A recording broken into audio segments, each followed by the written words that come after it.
dalam mengatasi semua tantangan, menggerakkan rasa kepedulian kita untuk saling berbagi, memperkokoh persaudaraan dan kegotong royongan kita untuk meringankan beban seluruh negeri, dan menumbuhkan daya juang kita dalam mengatasi setiap kesulitan dan tantangan yang kita hadapi. Hadirin yang saya hormati, nilai-nilai luhur Pancasila harus kita hadirkan secara nyata dalam kehidupan kita. Pancasila harus terus menjadi nilai yang hidup dan bekerja dalam kehidupan kita. Nilai yang bekerja dalam kebijakan dan keputusan pemerintah. Nilai yang hidup terus bergelora dalam semangat rakyat Indonesia. Tidak henti-hentinya, saya mengajak seluruh penyelenggara negara dari pusat sampai ke daerah untuk terus meneguhkan keberpihakan kita pada masyarakat yang sedang mengalami kesulitan, untuk melayani masyarakat tanpa membedakan kelompok, ras, dan agama, untuk kewajiban kita melindungi segenap bangsa dan seluruh tumpah darah Indonesia.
Ija, maaf nggak kedengaran Bang Ija suaranya.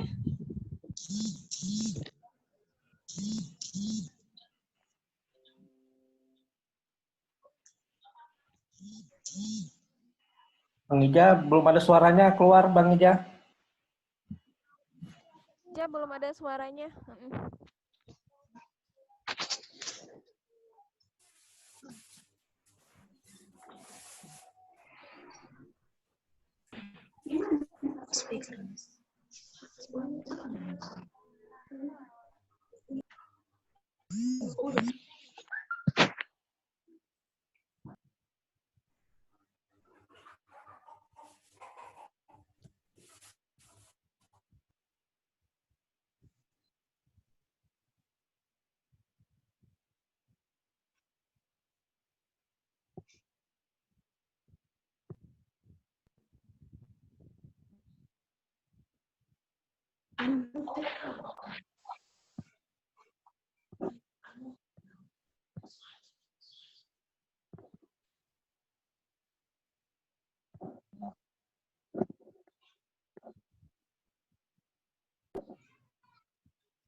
Ya, Assalamualaikum warahmatullahi wabarakatuh. Waalaikumsalam warahmatullahi wabarakatuh. Selamat pagi dan salam sejahtera untuk kita semua. Terima kasih atas bergabungnya para mahasiswa, para peserta untuk kuliah pakar pada hari ini dengan tema hak dan kewajiban tenaga teknis kefarmasian di rumah sakit. Adapun nanti susunan acara pada hari ini dibuka oleh Ibu Ketua Jurusan. Nanti Ibu Ketua Jurusan akan memberikan sambutannya. Kemudian kurang jelas suaranya, Pur. Iya Bu. Sebentar Bu ya. Yang lain jelas ya? Ya. Oke, kemudian selanjutnya setelah dari sambutan Ketua Jurusan, kemudian kuliah pakar itu sendiri yang akan dibawakan oleh Ibu narasumber Nurminda Silalahi, yaitu apoteker dari RSUP Haji Adam Malik Medan ya. Kemudian sesi selanjutnya itu sesi diskusi, dan selanjutnya nanti kita berikan arahan penutupan. Dan untuk para peserta, nanti untuk absensinya akan diberikan 15 menit setelah kuliah pakar mau ditutup ya. Jadi nanti nantikan saja untuk linknya di fitur chat, nanti ada di masing-masing gadget para peserta. Kemudian kami dari panitia memohon maaf yang sebesar-besarnya ada kesalahan teknis dari saudara moderator yang harusnya dibawakan oleh Pak Rija ya. Tapi nggak ada masalah, tidak mengurangi hikmat dari kuliah pakar ini. Oke, kemudian selanjutnya untuk sesi pertama silakan Ibu Ketua Jurusan untuk dapat memberikan sambutannya, Bu. Dipersilakan dengan hormat, Bu. Ya. Terima kasih Pak Purna. Assalamualaikum warahmatullahi wabarakatuh. Waalaikumsalam warahmatullahi wabarakatuh. Halo, dengar? Dengar Ibu. Dengar. Selamat pagi dan salam sejahtera bagi kita semua.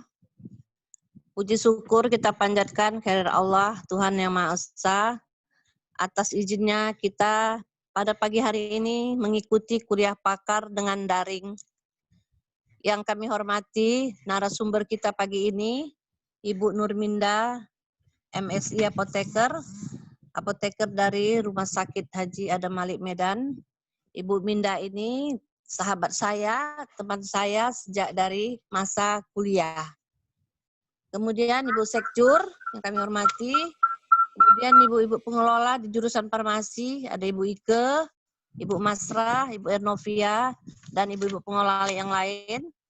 Kemudian yang kami hormati juga Bapak dan Ibu dosen yang telah ikut dalam kegiatan pagi hari ini. Dan yang saya sayangi, mahasiswa tingkat 3 yang kita wajibkan mengikuti kuliah pakar pada pagi hari ini. Kuliah pakar merupakan kegiatan rutin yang selalu kita laksanakan di jurusan farmasi. Karena situasi pandemi ini, maka kuliah pakar kali ini kita laksanakan dengan sistem daring. Walaupun demikian, semoga manfaatnya tidak berkurang bagi kita. Materi kita kali ini merupakan menjadi hak dan kewajiban TTK di rumah sakit, di mana kita ketahui mahasiswa semester tingkat 3 sebentar lagi akan menyelesaikan studinya di jurusan farmasi Poltekkes Medan. Jadi salah satu sarana tempat bekerja adik-adik mahasiswa nantinya adalah di rumah sakit.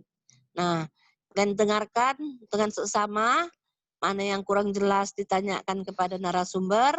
Jadi adik-adik nanti setelah kuliah ini sudah tahu hak dan kewajibannya kalau nanti dia bekerja di rumah sakit.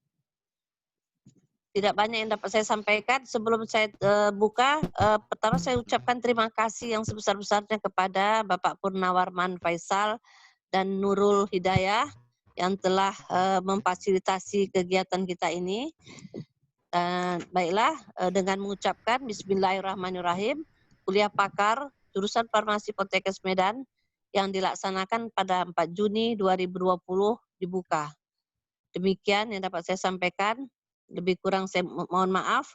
Dan terima kasih kepada Ibu narasumber telah berkenan menyediakan waktu pada hari ini.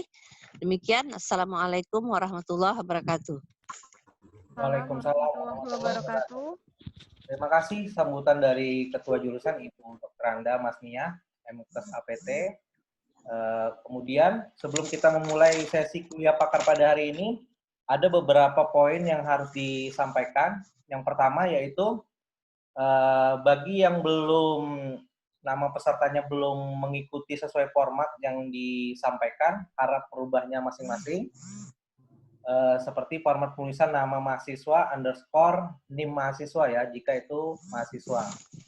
Kemudian selama kuliah pakar berlangsung, peserta diharapkan hanya menyalakan video, tidak diperkenankan untuk menyalakan mic atau posisi mic dalam posisi mute ya. Kemudian harap menyaksikan sesi kuliah pakar secara full, durasi waktu akan terekam otomatis secara sistem. Kemudian peserta dapat mengajukan pertanyaan pada narasumber dengan fitur chat, nanti dengan sambil Ibu Nurmindanya menyampaikan, nanti jika ada pertanyaan silakan di fitur chat, nanti kita akan sampaikan untuk pertanyaan-pertanyaan yang sudah masuk di kolom chat. Kemudian yang terakhir untuk sertifikat elektronik akan disampaikan beserta link absensinya di fitur chat juga nanti 15 menit setelah kuliah pakar selesai ya. Kemudian nanti disampaikan dan diharapkan untuk meregistrasi masing-masing. Penulisan nama diharapkan jangan sampai salah karena kesalahan bukan tanggung jawab dari panitia. Oke. Kita buka saja untuk sesi kuliah pakar pada hari ini. Ibu Nurminda Silalahi. Ibu, suaranya bisa kita tes dulu, Bu.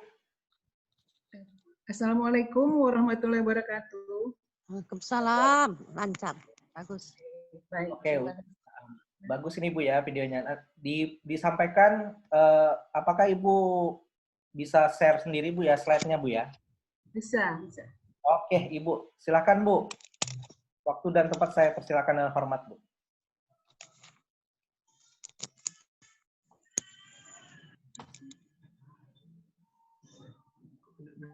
Silakan, Ibu. Ya, sebentar.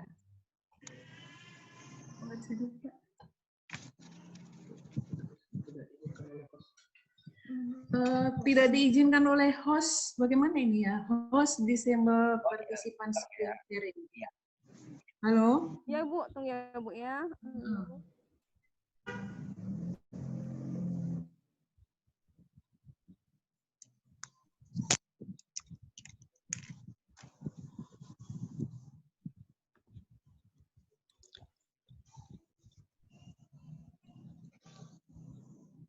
Sudah Bu, coba Ibu. Hostnya belum bisa dibuka ini. Sudah Ibu, coba Ibu.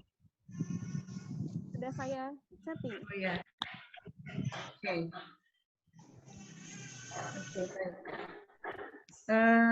Terima kasih saya ucapkan kepada Ibu Ketua Jurusan beserta jajarannya yang sudah mempercayakan kuliah pakar kepada saya dengan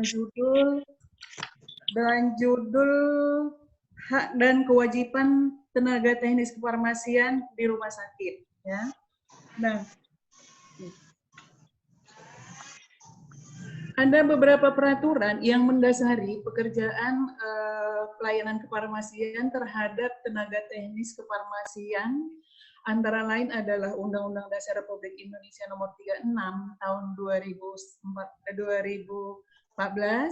kemudian Keputusan Menteri Kesehatan Nomor 1332 tahun 2002 tentang tata cara pemberian izin apotek, kemudian Peraturan Pemerintah Republik Indonesia Nomor 51 tahun 2009 tentang pekerjaan kefarmasian, dan Peraturan Menteri Kesehatan Republik Indonesia Nomor 72 tahun 2016 tentang standar pelayanan farmasi di rumah sakit.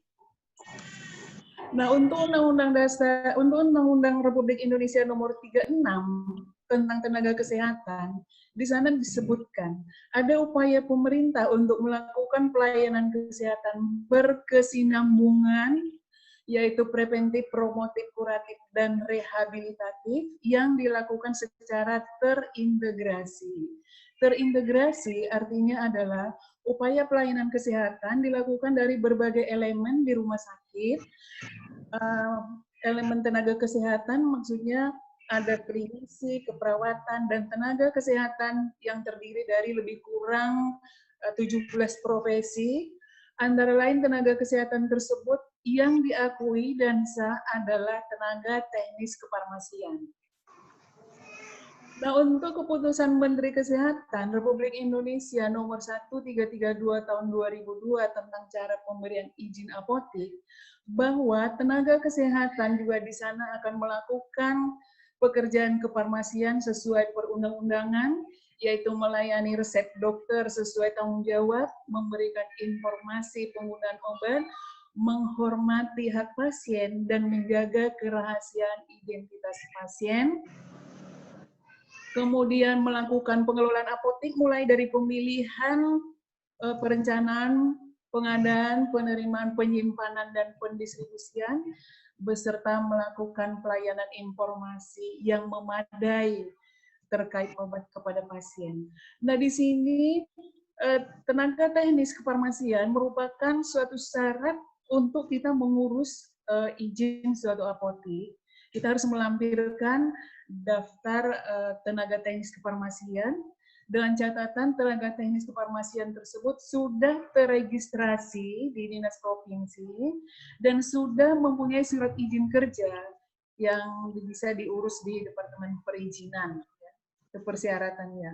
Kemudian apabila ini sudah ada, baru nanti izin apotik bisa keluar. Nah, Peraturan Pemerintah Republik Indonesia Nomor 51 Tahun 2009 tentang pekerjaan kefarmasian, bahwa tenaga teknis kefarmasian adalah satu tenaga yang membantu apoteker menjalankan pekerjaan kefarmasian, yaitu tenaga teknis kefarmasian ini bisa terdiri dari sarjana farmasi, ahli media farmasi, analis farmasi, dan tenaga menengah farmasi atau tenaga teknis kefarmasian. Nah, pelayanan yang ada dilakukan di sana adalah langsung kepada pasien terkait dengan sediaan farmasi yang tujuannya adalah untuk meningkatkan kehidupan pasien. Nah, pekerjaan kefarmasian dimulai dari pembuatan, pengendalian, pengamanan, pengadaan, penyimpanan, pendistribusian, dan pelayanan resep, pelayanan informasi obat, pengembangan obat, bahan obat, dan obat tradisional. Nah, pekerjaan para kefarmasian dapat dilakukan bisa di apotik, di instalasi farmasi rumah sakit, puskesmas, klinik, toko obat, maupun praktek bersama. Nah, yang kita bahas pada hari ini adalah tentang pelayanan kefarmasian di instalasi farmasi rumah sakit. Nah, Peraturan Menteri Kesehatan Republik Indonesia Nomor 72 Tahun 2016 ini khusus adalah mengenai standar pelayanan farmasi di rumah sakit. Apa saja yang dilakukan seorang farmasis di rumah sakit, baik apoteker maupun tenaga teknis kefarmasian. Dan yang kita bahas di sini adalah kewajiban tenaga teknis kefarmasian. Ada dua pekerjaan kefarmasian yang ada di rumah sakit. Satu adalah manajerial, yaitu pengelolaan obat dimulai dari pemilihan, perencanaan, pengadaan, penerimaan, penyimpanan, pendistribusian, sampai pengendalian dan pelaporan. Kemudian yang berikutnya adalah pekerjaan farmasi klinis. Nah, kalau pekerjaan farmasi klinis ini sebagian besar dilakukan oleh tenaga apoteker, tetapi ada yang harus dilakukan oleh tenaga teknis kefarmasian dan ada batasan-batasannya. Baik, kita mulai dari pemilihan. Pemilihan obat di rumah sakit itu berdasarkan formularium rumah sakit. Nah, formularium rumah sakit ini adalah suatu daftar untuk penulisan resep di rumah sakit. obat-obat yang tercantum dalam formularium adalah usulan dari semua kelompok staf medis. Jadi bukan farmasi yang menetapkan. Itu adalah usulan para dokter dan dievaluasi bahwa obat tersebut mengutamakan obat generik, terbukti efektif, memiliki rasio manfaat, menguntungkan pasien. Nah, jadi apa kewajiban kita terhadap formularium tersebut? Data obat formularium dan non-formularium harus tersedia setiap saat. Karena daftar obat di rumah sakit sudah kita sediakan obatnya sesuai daftar, maka kita harus mengevaluasi apakah dokter yang mengusulkan obat tersebut meresepkan obat yang diusulkan atau tidak. Kalau tidak diresepkan, artinya rumah sakit akan mengalami kerugian, obatnya menumpuk. Jadi kita evaluasi kepatuhan dokter menuliskan resep formularium. Nah, kewajiban kita adalah pencatatan data bahwa resep harus sesuai formularium 99% targetnya. Jadi tidak ada obat-obat yang dead stock, tidak diresepkan. Jadi semua obat yang di rumah sakit wajib diresepkan oleh dokter yang mengusulkan. Kewajiban kita adalah setiap resep yang masuk kita harus buat penandaan resep sesuai formularium dan resep yang tidak sesuai dengan formularium. Yang kita harapkan adalah resep sesuai formularium 99%. Karena formularium mengadop kepada formularium nasional yang dikeluarkan oleh pemerintah yang dikhususkan obatnya untuk pasien-pasien jaminan kesehatan. Nah, yang berikutnya, tanggung jawab farmasi adalah menyiapkan obat kalau dokter mengusulkan item. Nah, kalau farmasi adalah bertanggung jawab terhadap ketersediaan obat di rumah sakit sesuai dengan formularium. Nah, kewajiban kita adalah membuat data. Jangan sampai ada obat yang kosong, yang tidak bisa untuk melayani pasien. Artinya ketersediaan obat harus 100%. Nah, pencatatan obat kosong adalah data yang harus kita siapkan. Kemudian obat kosong, apa solusinya yang kita berikan kepada dokter? Berarti kita harus mengusulkan pengganti obat kosong tersebut dengan isi yang sama. Tetapi kalau tidak ada dengan isinya yang sama, maka kita konsultasi ke dokter apa solusinya. Tapi kita harus membuat data obat kosong setiap hari, kemudian usulan pengganti obat kosong ke dokter. Ini kewajiban. Jadi kewajiban mengevaluasi dokter untuk menulis resep sesuai formularium, kemudian membuat data obat kosong, kemudian membuat usulan pengganti obat kosong ke dokter. Kemudian perencanaan. Perencanaan adalah suatu proses ya, untuk menetapkan jumlah obat sesuai dengan kebutuhan. Metodenya bisa konsumsi, artinya berdasarkan penggunaan sebelumnya, atau epidemiologi, berdasarkan pola penyakit. Misalnya saat ini COVID, berarti kita harus menyiapkan obat-obat COVID. Atau kombinasi antara data sebelumnya dan pola penyakit. Nah, untuk membuat perencanaan, anggaran harus diperhatikan. Harus sesuai dengan anggaran yang tersedia. Sisa persediaan sebelumnya, kemudian data pemakaian obat yang lalu, atau waktu tunggu. Apakah obatnya lama datang? Berarti kita harus merencanakan lebih, itu maksudnya. Nah, apa kewajiban kita sebagai tenaga teknis farmasi di sini? Kita harus mempunyai data, harus mengumpulkan data dan mengelompokkan data yang barang masuk, data yang digunakan sebelumnya, data perusahaan-perusahaan yang waktu tunggunya tidak bisa diprediksi atau lama, seterusnya. Next. Nah, kemudian yang berikutnya adalah pengadaan. Pengadaan adalah suatu proses realisasi perencanaan. Di sini kita memastikan bahwa sediaan farmasi, bahan medis habis pakai, dan alat kesehatan sesuai jumlah dan spesifikasinya yang dibutuhkan. Harus sesuai. Kemudian ini dapat dilakukan dengan cara pembelian, kemudian ada yang kontrak, ada yang hibah, ada yang produksi. Nah, kalau pembelian ini bisa dibagi lagi. Ada yang e-katalog, ada yang non e-katalog. Kalau jumlahnya lebih besar, yang non e-katalog bisa dibuatkan kontrak. Tidak bisa dibeli-beli sedikit demi sedikit. Itu bisa memungkinkan tidak bermutu kerjaannya. Dan kemudian apa kewajiban kita terhadap yang e-katalog dan e-katalog? Kita sebagai teknis kefarmasian harus bisa membedakan mana-mana saja obat yang masuk di daftar e-katalog.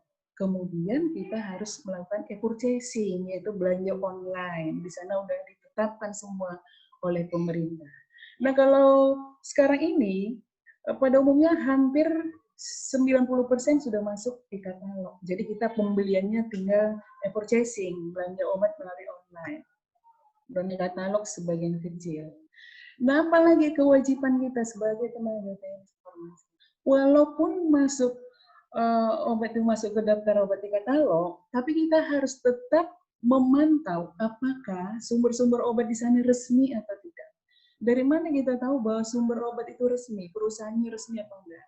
Maka kita harus meminta company profile dari perusahaan tersebut yang terdiri dari surat izin usaha, kemudian NPWP, Anda penanggung jawabnya apoteker, ada SIK-nya, Anda penunjukan langsung dari pemerintah sebagai penyalur, ada fakta integritas bahwa semua obat-obatnya tidak palsu.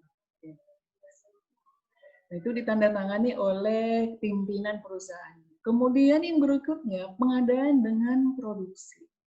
Yang produksi di sini berbeda dengan produksi suatu di industri farmasi. Jadi kalau produksi di rumah sakit, yaitu hasil produksi di rumah sakit bukan untuk diperjualbelikan keluar rumah sakit.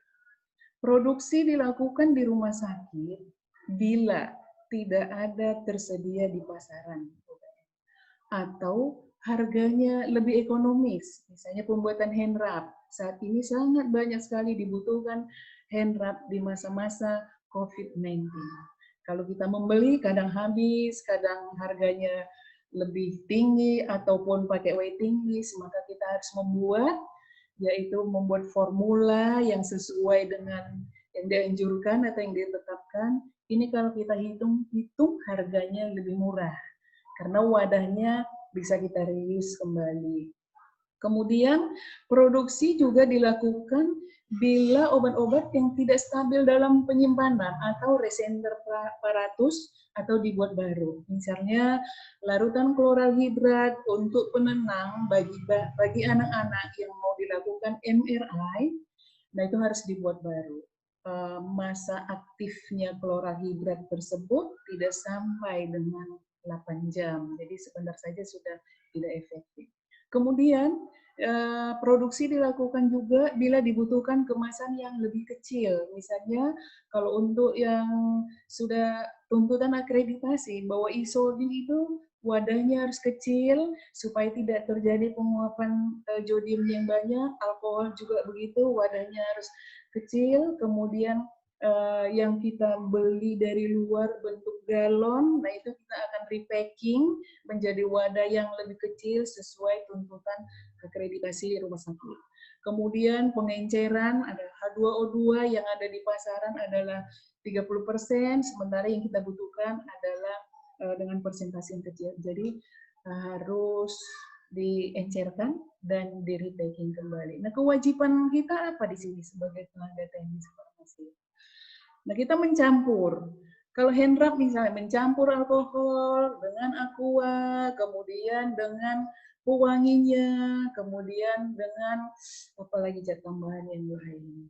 Kemudian bagaimana cara melarutkan kloralhidrat, ini ilmu-ilmu dasar yang ada dari kampus pasti akan kita bawa nanti ke tempat kita bekerja. Nah, bagaimana cara mengencerkan P1, N1, P2, N2 ini juga nanti akan kita praktekkan di tempat kerja. Itu kewajiban kita sebagai tenaga teknis kefarmasian. Next. Kemudian ada juga obat-obat sumbangan dari pemerintah atau hibah atau dropping. Ada yang sumbangannya dari kementerian, misalnya metadon, ada sumbangan dari dinas provinsi, misalnya obat malaria, obat HIV, obat COVID-19, obat TBC. Nah, apa yang harus kita lakukan terhadap obat-obat bantuan? Kita membuat usulan permintaan sesuai dengan jumlah kasus. Artinya obat ini bukan untuk diperjualbelikan, tetapi ini khusus untuk adalah pasien-pasien yang membutuhkan. Kita membuat data permintaan, kita juga membuat laporan sesuai dengan jumlah pasien yang menggunakan obat tersebut. Usulan permintaan dan pelaporan obat bantuan sesuai dengan jumlah kasus. Jadi kita tidak boleh menumpuk-numpuk obat bantuan karena itu akan didistribusikan oleh dinas provinsi ke rumah sakit lain. Nah, penerimaan. Penerimaan adalah suatu proses yang dapat menjamin kesesuaian jenis, kemudian spesifikasi, jumlah obat, nomor registrasinya juga. Nah, ini dibandingkan dengan surat pesanan. Kemudian kita juga harus melihat mutu secara visual, kemudian kita juga harus melihat waktu penerimaan. Waktu penerimaan maksudnya, kalau misalnya di surat pesanan itu waktunya 1 minggu harus sudah barangnya masuk, tetapi kalau dia lewat dari itu, nah itu harus kita pertimbangkan, kita amati juga waktu penerimaan. Kemudian begitu juga dengan harga yang tertera di dalam surat pesanan atau kontrak. Nah, bagaimana caranya menerima obat-obat yang termolabil, yang tidak stabil dengan panas? Nah, obat-obat yang seperti ini harus dimasukkan di dalam cool box, dilengkapi dengan ice pipe itu es. Kemudian kalau ini tidak ada, maka kita tidak boleh menerimanya. Obat dimasukkan dalam cool box, ada hygrometer, alat pengukur suhu, kemudian ada catatan suhu pada saat obat tersebut di-packing dari perusahaan atau dari distributor. Kalau ini tidak ada, maka kita tidak boleh menerima obat tersebut. Kemudian kita juga harus menghindarkan adanya kontaminan. Dalam penerimaan, kita harus membuka kemasan yang terbesar sampai dengan kemasan yang terkecil. Itu dianjurkan oleh akreditasi. Kenapa harus sampai kemasan terkecil? Karena bisa ada kontaminan. Kontaminan antara lain adalah pecah, kurang jumlahnya, kotor, ataupun rusak. Jadi ini kita hindari dalam penerimaan. Kemudian expiry date minimum 2 tahun. Itu ditetapkan dalam peraturan ini semua. Ini dasarnya adalah Permenkes nomor 72 tahun 2016. Jadi bagaimana kalau obat tersebut tidak sampai 2 tahun padahal kita butuh, maka kita wajib meminta jaminan retur ataupun kita menerima obat dalam jumlah yang terbatas yang dapat dipertanggungjawabkan sesuai dengan kebutuhan. Penyimpanan yaitu suatu proses yang dapat menjamin persyaratan stabilitas, keamanan, terhindar dari cahaya matahari langsung, kelembapan, sanitasi. Ini adalah merupakan persyaratan dari penyimpanan. Penyimpanan obat, ya, sediaan farmasi, bahan medis habis pakai, dan alat kesehatan. Nah, apa kewajiban kita dalam penyimpanan sebagai tenaga teknis kefarmasian? Kita harus menyimpan sediaan farmasi, bahan medis habis pakai, alat kesehatan, disusun sesuai jenis sediaan. Tidak boleh dicampur aduk. Kemudian berdasarkan abjad. Kemudian dilakukan penempelan logo double strength. Mana yang kekuatannya lebih kuat, yang kemudian yang sedang, kemudian yang lebih rendah harus ditempel semuanya. Kemudian kita juga harus menyusun first in, first out. Yang mana yang duluan masuk itu yang duluan dikeluarkan. Kemudian FIFO, yang mana duluan expired, yang itu duluan dikeluarkan. Kemudian menyusun obat-obat high alert, yaitu obat-obat yang perlu diwaspadai penggunaannya. Kemudian obat-obat look alike, sound alike. Jadi poin-poin ini harus diperhatikan dalam penyimpanan. Nah, kemudian obat, nggak kelihatan. Obat yang digunakan untuk mempersiapkan, nggak jelas. Obat atau bahan kimia yang digunakan untuk mempersiapkan obat harus diberi label yang jelas, terbaca. Namanya, tanggal pertama kemasan dibuka, tanggal expired, kemudian peringatan khusus. Bahan kimia, misalnya tadi kita mengencerkan atau kita merepacking alkohol misalnya, atau hand wrap, membuat hand wrap. Tanggal berapa, namanya hand wrap, tanggal berapa kemasan mulai dibuka, kemudian expirednya kapan. Kalau hand wrap setelah dibuka expirednya adalah 2 bulan. Kemudian peringatan khusus, tidak boleh kena ke mata. Itu contohnya. Jadi harus punya obat-obat yang di repacking, harus jelas namanya, tanggal pertama kemasan dibuka, tanggal expired, dan peringatan khusus. Misalnya alkohol. Kalau dari galonnya itu expirednya misalnya tahun 2022, dan setelah kita repacking ke wadah yang lebih kecil, itu tidak tahun 2022 expired. Harus ada namanya alkohol 70% misalnya, tanggal pertama kemasan dibuka, kemudian expirednya dihitung dari tanggal tersebut, jam 2 bulan terhitung mulai tanggal tersebut. Kemudian peringatan khusus, jauhkan dari sumber api. Jadi yang dimaksud di sini tanggal expired bukan tanggal expired dari bahan kimia induknya yang dari perusahaan, tapi adalah tanggal expired ketika zat tersebut dibuka. Kemudian elektrolit konsentrasi tinggi. Ini elektrolit konsentrasi tinggi, contohnya NaCl 3%, kemudian KCl 7,46%, MgSO 40%, dan sebagainya. Ini dibatasi areanya, harus restricted area. Tidak boleh semua orang bisa menjamah obat ini, karena ini termasuk obat-obat yang perlu diwaspadai.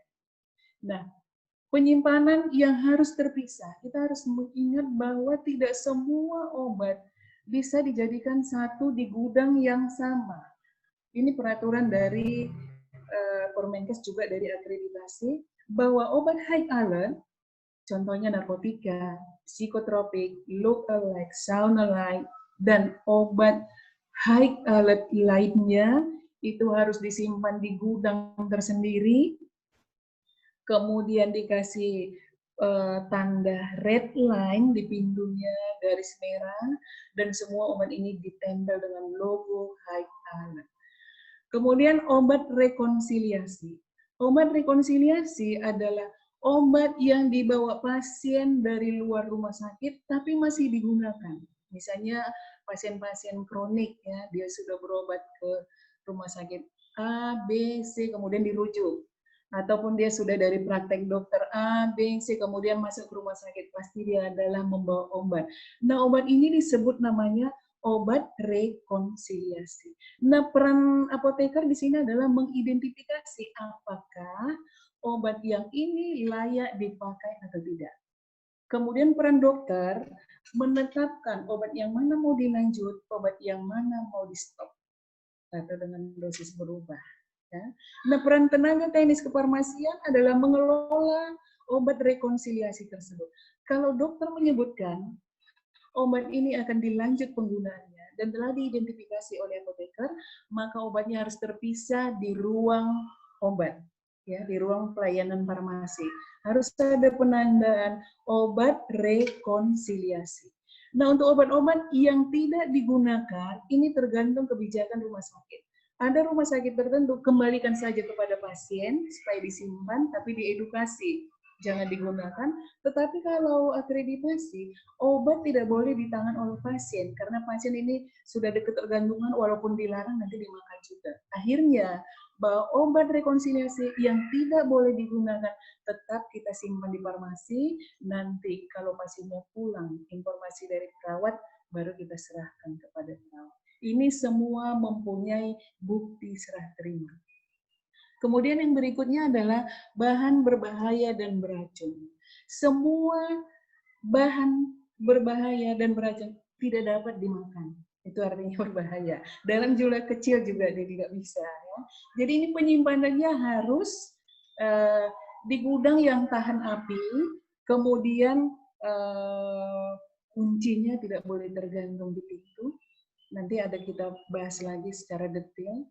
Gas medis, obat bantuan, obat penelitian, obat radioterapi, ini semuanya disimpan terpisah, tidak boleh bergabung sama obat-obat lainnya. Nah, untuk gas medis misalnya, gas medis ini merupakan tanggung jawab dari farmasi. Ini tabungnya itu ditandai dengan gas N2O, tabungnya biru tua, gas oksigen warna putih, gas CO2 abu-abu, nitrogen warna hitam. Posisi tabung harus berdiri di rantai atau dibuat skan, kemudian diberi penandaan tabung kosong, tabung berisi, tidak boleh digabungkan. Kemudian untuk keamanan dan keselamatan petugas, katupnya harus ada. Apa kewajiban dari tenaga teknis kefarmasian dalam hal ini? Penyimpanan gas ini harus diinspeksi secara periodik. Lihat, ada nggak tabung berisi gabung dengan tabung yang kosong? Adakah tabung yang tidak mempunyai katup? Adakah tabung CO2 letaknya digabung sama dengan N2O ataupun dengan oksigen atau nitrogen? Itu kewajiban dari tenaga teknis kefarmasian yang melakukan supervisi. Nah, buktinya apa untuk melakukan supervisi? Ada lembar jadwal supervisi, tanggal berapa, jam berapa, oleh siapa, temuannya apa. Itu dokumen inspeksinya. Nah, kalau ada temuan, maka tindak lanjut harus dilakukan. Next. Kemudian, kewajiban tenaga teknis kefarmasian yang bahwa rak obat di penyimpanan obat tidak boleh rapat ke dinding, jaraknya harus 10 cm. Lemari pendingin untuk tempat obat-obat termolabil, jaraknya dari dinding harus 15 cm, tidak boleh mepet ke dinding. Suhu lemari pendingin harus diukur minimum 2 kali sehari. Kalau ada pekerjaannya 3 shift, maka 3 shift untuk diukur. Yaitu suhunya 2 sampai 8 derajat Celcius. Untuk suhu ruang, itu suhunya 15 sampai 25 derajat Celcius. Ada lembar pengukuran suhu, jadi ini harus diisi minimum pagi, setelah datang, sore ketika akan mau pulang. Kecuali untuk pelayanan yang 24 jam seperti di IGD, itu harus dilakukan 3 kali pengukuran. Dan setelah dicatat oleh tenaga teknis kefarmasian, kemudian diverifikasi oleh apoteker benar apa enggak diukur suhunya. Alat pengukur suhu adalah hygrometer. Satu hygrometer mempunyai 3 skala pengukuran, yaitu suhu dalam lemari pendingin, suhu ruang, dan kelembaban. Nah, tinggi palet, ya, obat-obat tidak boleh langsung diletakkan ke lantai, harus di atas palet, ukurannya minimal 20 cm, jarak obat dari langit-langit harus 40 cm untuk menghindari adanya kebakaran supaya mudah disertikan obat medis. Nah, kewajiban yang lain adalah setiap penyimpanan ruang obat harus ada CCTV. Apa peran dari TTK di sini? Apakah CCTV-nya harus dilihat terus? Nah, sekali-sekali monitoringnya dilihat. Apakah CCTV itu bisa merekam atau tidak? Kemudian persyaratan yang lain, pintu harus berkunci dan ada teralis besi. Dan setiap meninggalkan tempat penyimpanan, pintu harus dikunci, teralis besi juga harus dikunci.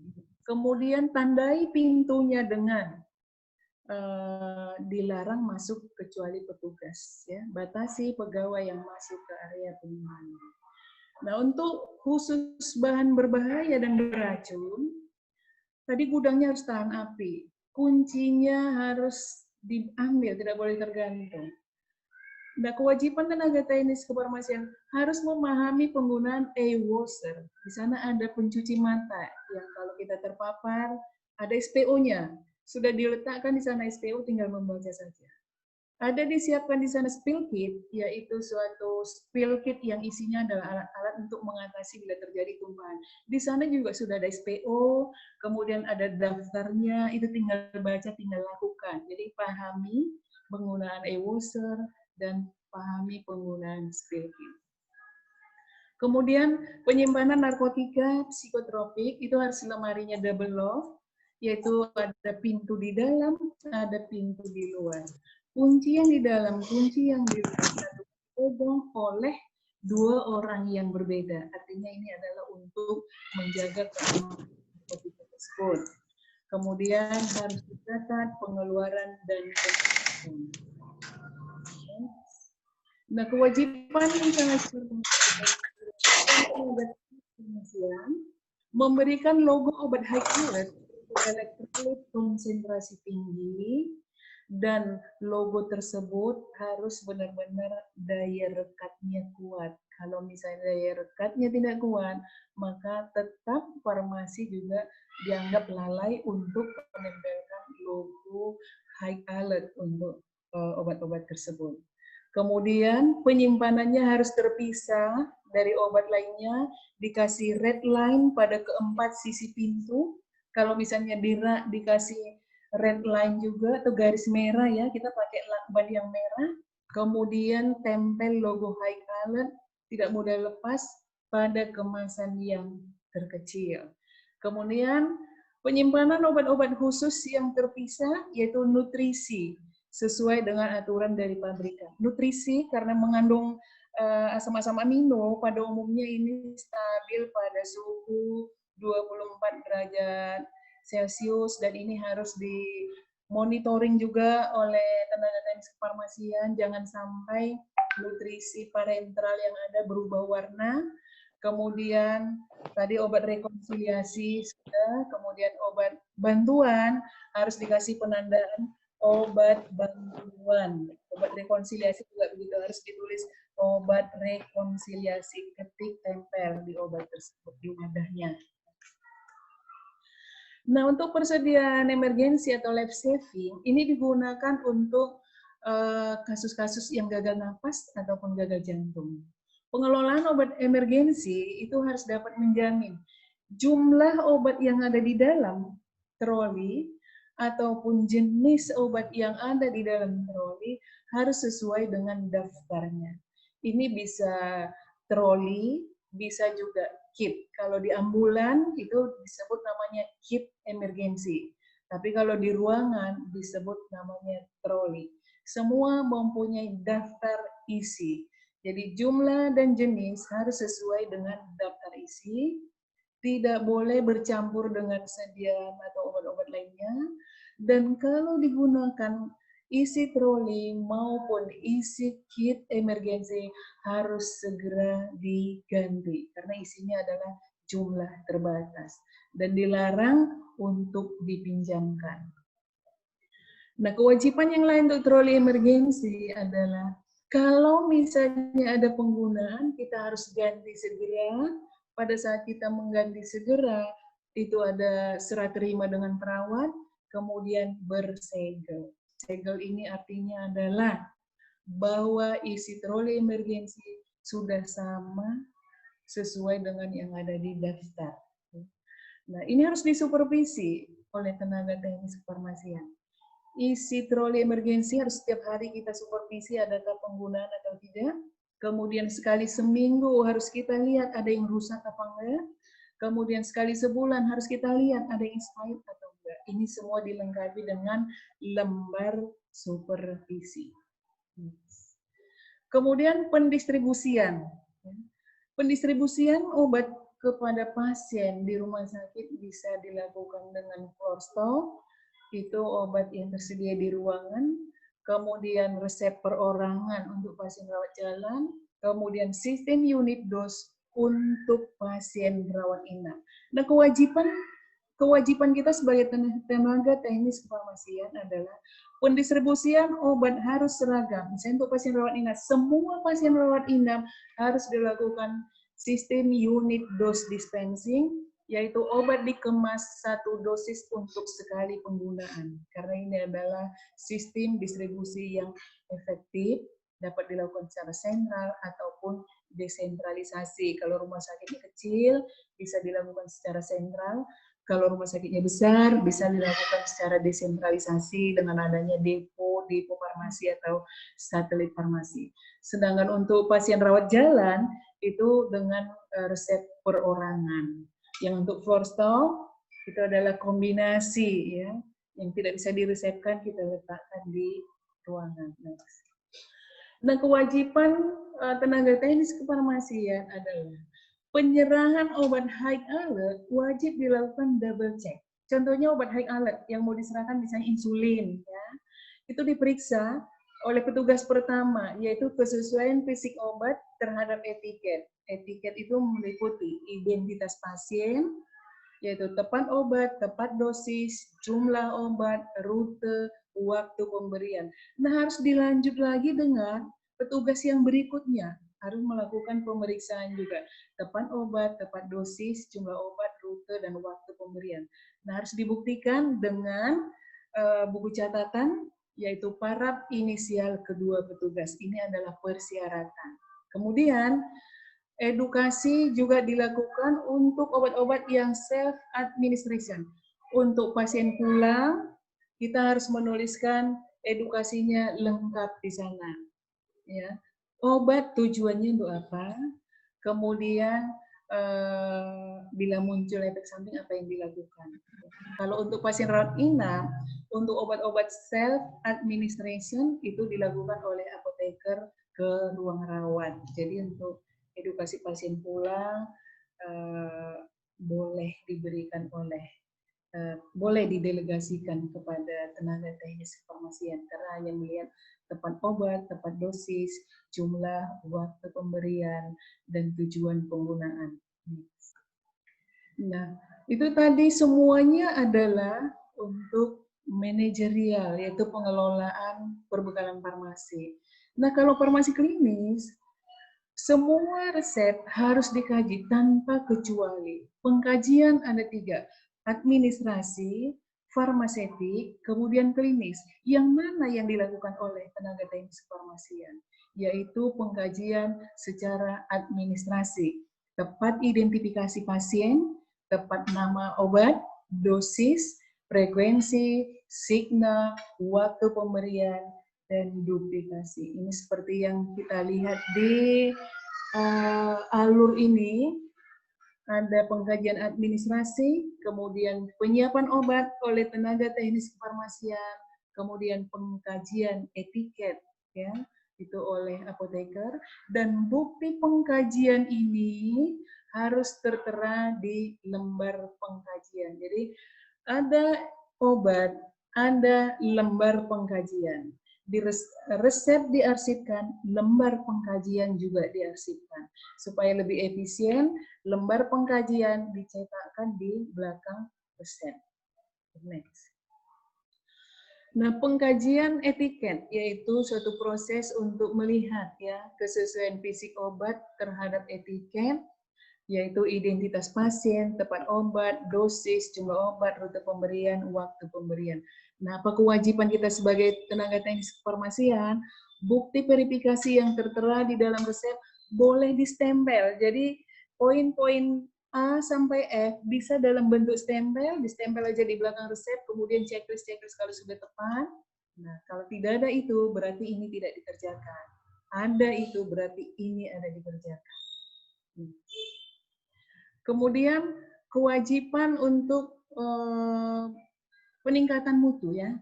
Pengukuran mutu pelayanan farmasi dapat dilihat. Ini contohnya, ini yang paling sederhana sekali. Mutu pelayanan dapat dilihat dari respon time. Mulai dari resep diterima, kemudian diverifikasi, kemudian disiapkan, dan diperiksa. Waktunya adalah untuk resep racikan tidak lebih dari 60 menit, untuk resep non-racikan tidak lebih dari 40 menit. Nah, apa kewajiban kita yang harus kita tampilkan data dalam hal ini? Maka semua resep harus tertera jam berapa diterima, jam berapa siap diperiksa. Karena ini merupakan jam yang menunjukkan respon time. Jadi kewajiban tenaga teknis kefarmasian adalah menyiapkan data ini. Kalau rumah sakitnya sudah menggunakan sistem informasi, kita tinggal lihat pada entry data jam berapa langsung terekam. Tetapi kalau masih manual, kita harus tuliskan secara manual jam berapa resep diterima, jam berapa resep diperiksa. Nah, pemusnahan. Pemusnahan dilakukan itu harus sesuai dengan peraturan perundang-undangan dan kapan dilakukan pemusnahan. Obat ditarik dari peredaran bila obat rusak, obat expired, obat tidak ada izin edar, ataupun obat substandar.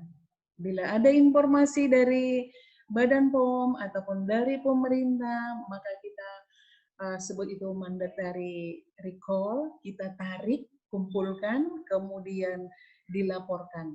Kemudian pemusnahannya akan dipandu oleh yang terkait.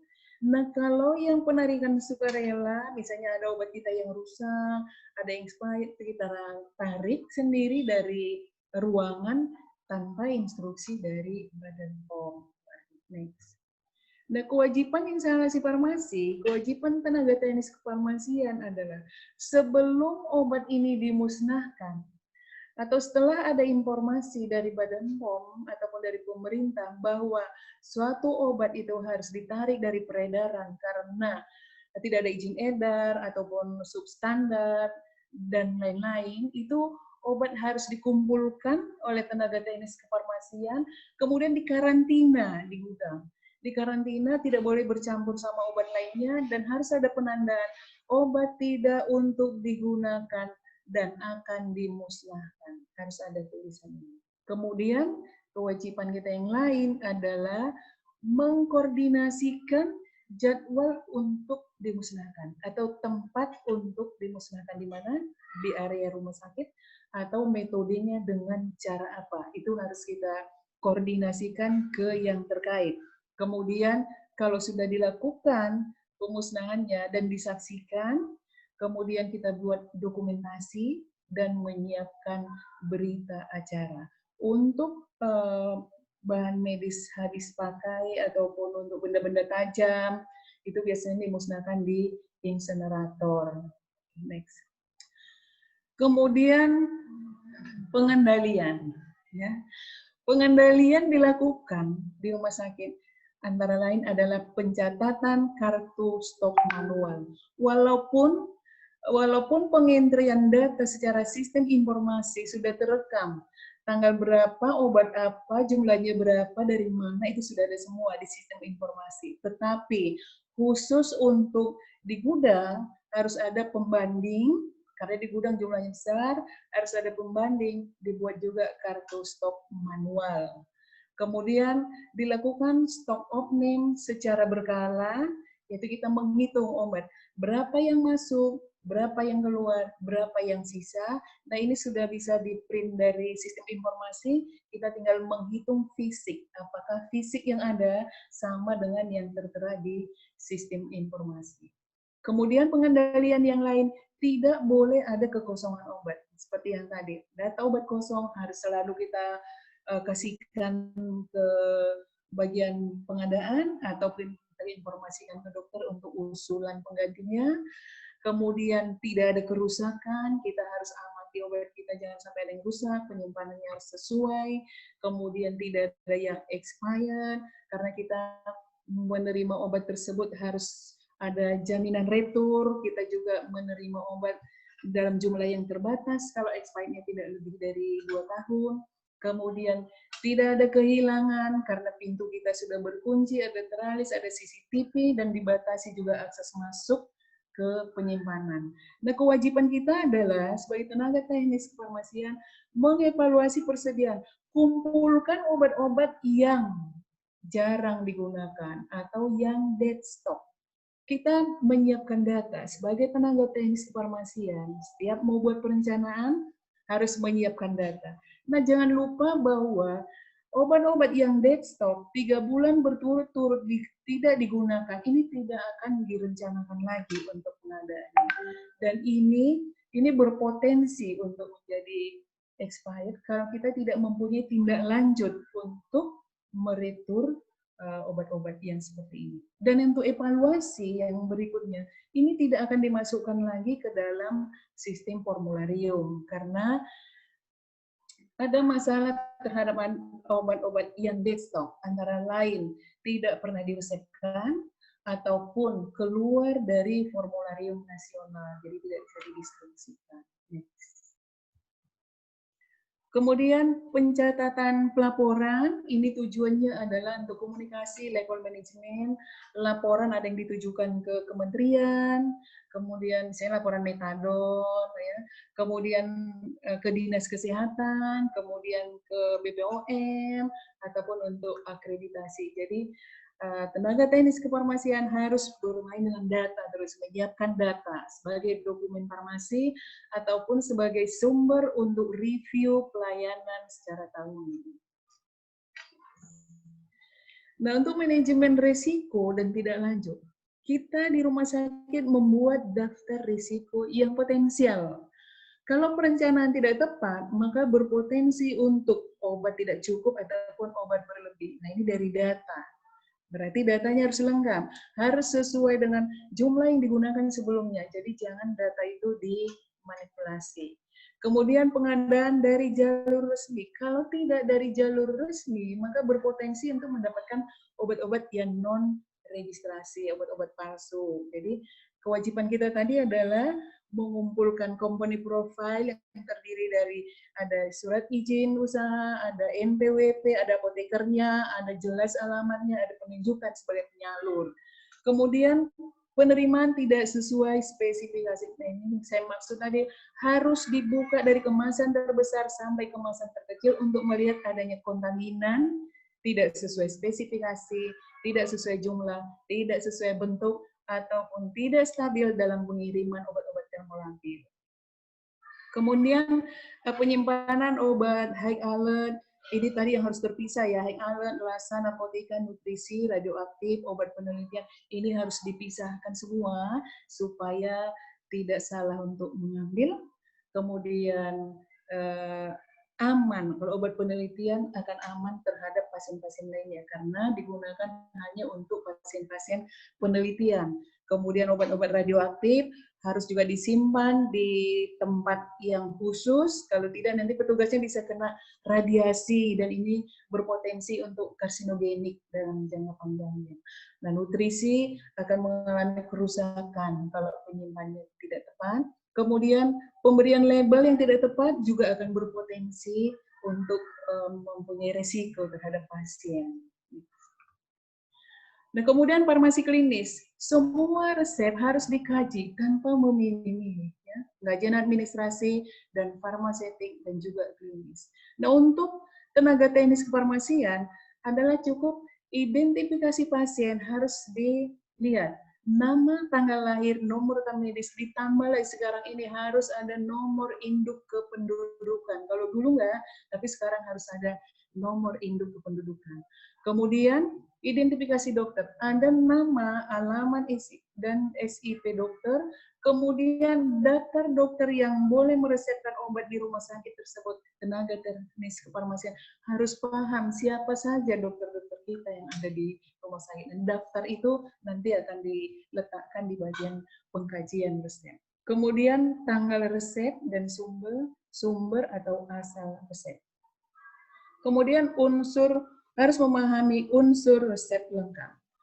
Yang pengkajian yang kedua adalah farmaseutik, yaitu nama, bentuk sediaan, dosis, kekuatan, jumlah, aturan pakai, informasi khusus, dan stabilitas. Ini ada yang boleh didelegasikan kepada tenaga teknis kefarmasian. Nah, kewajiban instalasi farmasi atau kewajiban tenaga teknis kefarmasian dalam pengkajian resep harus memahami unsur-unsur resep lengkap. Pastikan resep secara administrasi lengkap, benar, dan dapat dibaca. Nah, kalau tidak dapat dibaca, tidak boleh menebak-nebak. Itu adalah nyawa pasien. Ada prosedur, bila resep tidak dapat dibaca, tanya kepada minimal 3 teman sejawat yang sedang bekerja. Kalau tidak ada penyelesaian, baru telepon kepada dokternya. Nah, apabila dokternya sudah menjawab, misalnya, maka tulis kembali, wajib ya, tenaga teknis kefarmasian wajib menulis kembali dan read back. Harus bacakan lagi. Tulis kembali, dan baca kembali. Kemudian pahami elemen resep lengkap. Apa saja elemen resep lengkap? Elemen pokok harus ada tanda R. Identitas pasien tadi sudah dijelaskan, identitas dokter tadi sudah dijelaskan. Nah, kapan nama dagang dituliskan? Nama dagang itu ada yang obat-obat dalam formularium nasional, ada juga yang nama dagang, tapi tetap ditulis nama generik ya. Tapi kalau yang bentuk campuran, yang isinya banyak, itu harus ditulis nama dagangnya. Nggak mungkin misalnya satu obat ya merupakan campuran dari 7 item ya, misalnya sirup, tapi kan tidak mungkin ke-7 itemnya itu dituliskan di dalam resep. Jadi ditulis adalah nama dagangnya gitu. Nah, untuk pasien-pasien anak, berat badan tuh harus dicantumkan, itu nggak bisa kawan-kawan. Kalau untuk pasien kemoterapi, tinggi badan juga harus dicantumkan.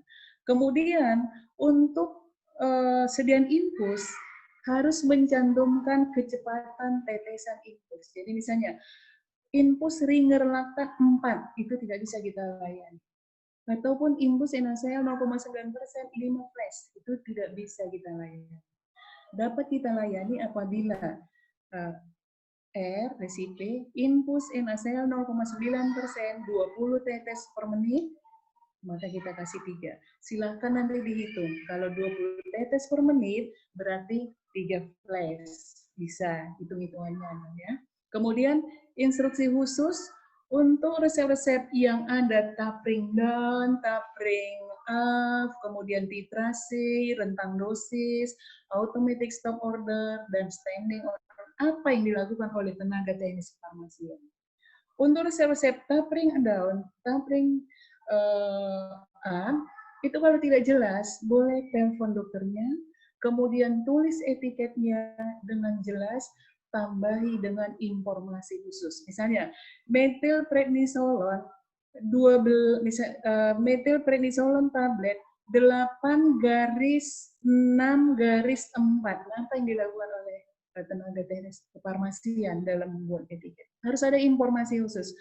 Pagi 8, siang 6, malam 3. Jadi harus ada informasinya. Begitu juga yang obat-obat dengan instruksi rentang dosis.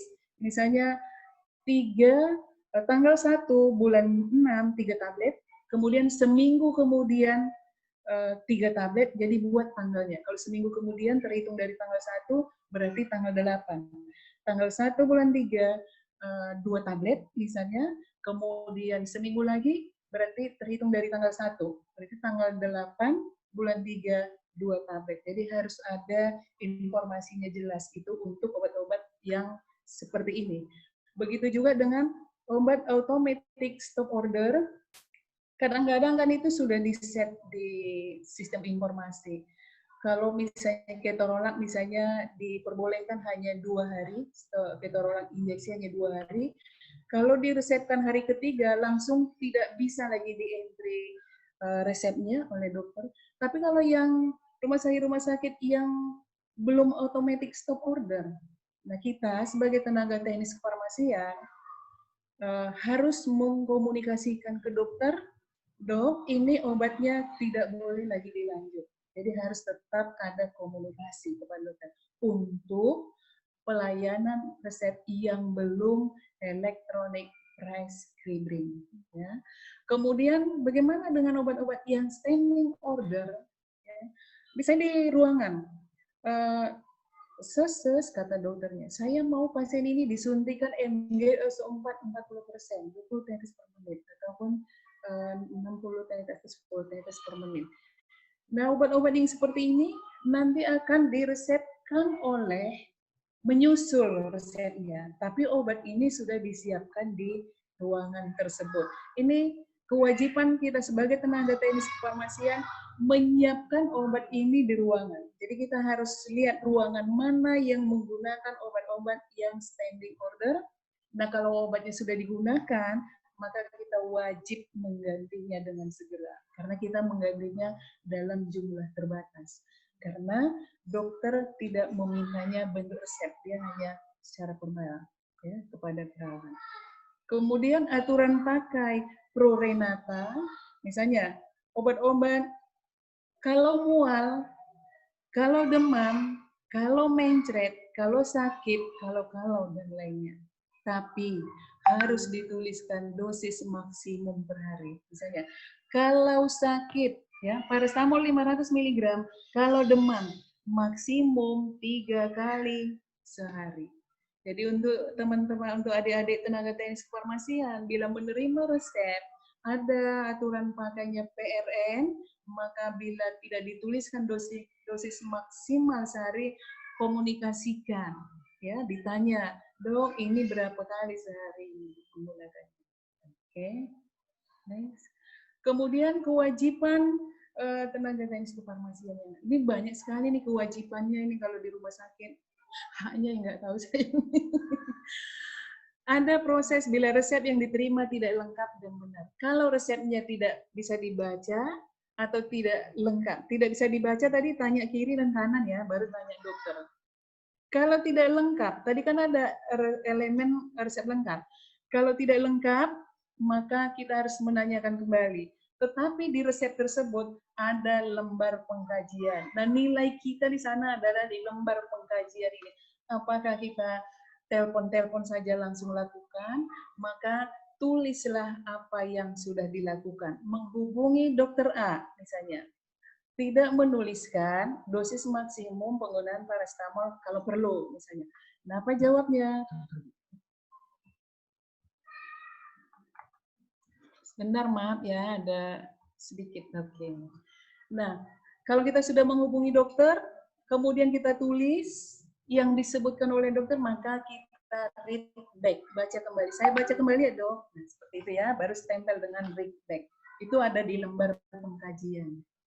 Kemudian perlakuan untuk resep-resep obat lasa, ini harus benar-benar diperhatikan ya, karena obatnya hampir mirip, kedengarannya dan tulisannya juga hampir sama. Nah, untuk obat-obat yang emergensi itu harus disegerakan. Kita membuat tempatnya, ya, mana resep yang biasa, mana resep yang emergensi. Emergensi harus disegerakan. Kemudian resep-resep yang melalui telepon tadi tulis ulang, baca kembali atau read back. Kemudian batasan, harus ada batasan jumlah rawat jalan, ada batasan jumlah kartu obat untuk pasien rawat inap. Ini artinya apa?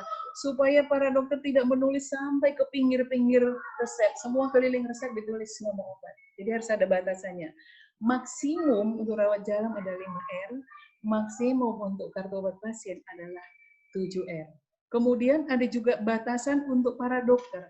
Tidak semua dokter boleh meresepkan semena-mena. Itu di Fornas itu diatur. Contoh ya, untuk narkotika injeksinya hanya boleh diresepkan oleh dokter anestesi ataupun tergantung dengan kebijakan rumah sakit, dalam batasan-batasan contohnya. Ataupun misalnya obat-obat jiwa hanya diresepkan oleh dokter jiwa. Obat-obat kemoterapi hanya diresepkan oleh dokter-dokter yang ditetapkan oleh rumah sakit. Jadi semua ada batasannya. Kemudian dokter jaga ataupun dokter umum, dia hanya boleh meresepkan dalam keadaan emergensi saja, dalam jumlah yang terbatas. Nah, kalau di ruangan ada dokter jaganya, itu tetap atas tanggung jawab daripada dokter penanggung jawab pasien ataupun dokter spesialis. Nah, dispensing sediaan intravena, teknik aseptic dispensing, ini bila kalau tidak bisa mengikuti pelatihan dispensing dan teknik aseptic dispensing ke rumah sakit yang lainnya ataupun belum mempunyai sertifikat, ini dapat dilakukan in-house training. Ya. Pedoman yang dilakukan, yang dikeluarkan dari Kementerian Kesehatan ada 2, pedoman dispensing sediaan steril tahun 2009, pedoman pencampuran sediaan steril tahun 2009. Jadi ada 2, sampai saat ini masih mempedomani kedua pedoman ini. Kegiatannya adalah mencampur sediaan steril, melarutkan produk steril, dan mengemas. Ini kegiatannya. Nah ini ya, ini pedomannya. Ini yang dari kementerian. Sampai saat ini kita masih mempedomani ini. Boleh di-searching kalau mau baca isinya, langkah-langkah apa yang dilakukan. Tidak saya jelaskan di sini karena membutuhkan banyak waktu untuk menjelaskannya ini. Bahwa di sini disebutkan salah satunya adalah yang melakukan teknik aseptik dispensing di rumah sakit adalah apoteker dibantu dengan tenaga teknis kefarmasian yang mempunyai sertifikat. Nah ini mencampur ini ya, melarutkan sediaan steril, kemudian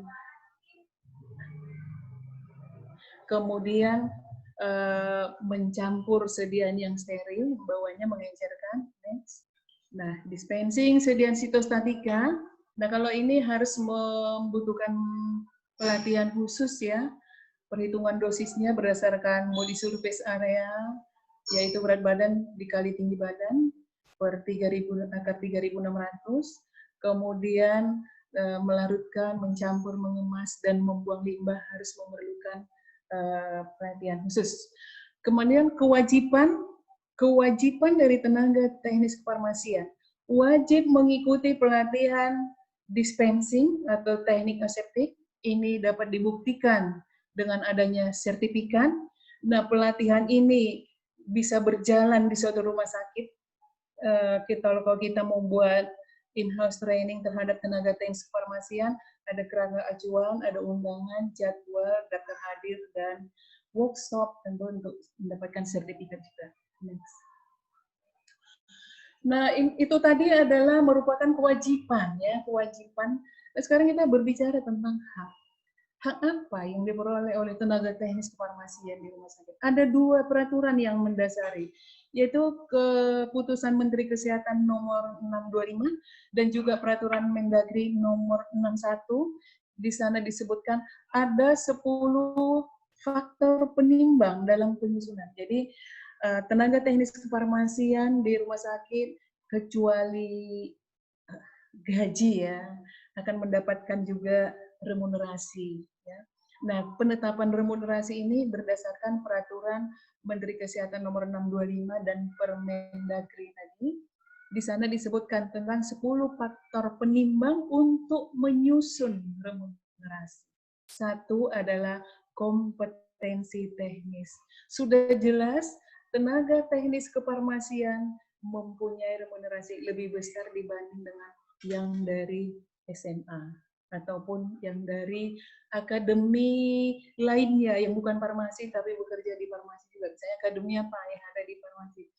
Nah, akademi apa misalnya yang untuk mengetik kah, komputer kah, pasti berbeda dengan yang untuk farmasi karena farmasi mempunyai kompetensi teknis.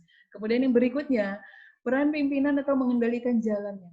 Jadi ada berpuluh-puluh nanti tenaga teknis kefarmasian di rumah sakit, tapi ada katimnya, ada kakaknya gitu, katimnya. Nah, katim ini ada nilainya, berarti remundia berbeda dengan yang tidak katim. Kemudian dilihat juga dari kontribusi fisik, misalnya aktivitas mengakibatkan kelelahan fisik, mengangkat, menarik, mendorong, dan sebagainya. Ini biasanya tugas-tugas gudang yang belum ada liftnya, nah ini juga remunerasinya lebih ya.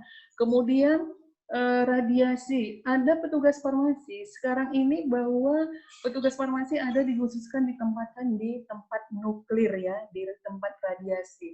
Dan di sana juga remunerasinya berbeda dengan di tempat lain karena dia berpotensi untuk terkena radiasi, bukan saja dari alat tersebut, karena dari gedung itu juga akan memancarkan radiasi ya. Oke, next. Kemudian pola jadwal kerja.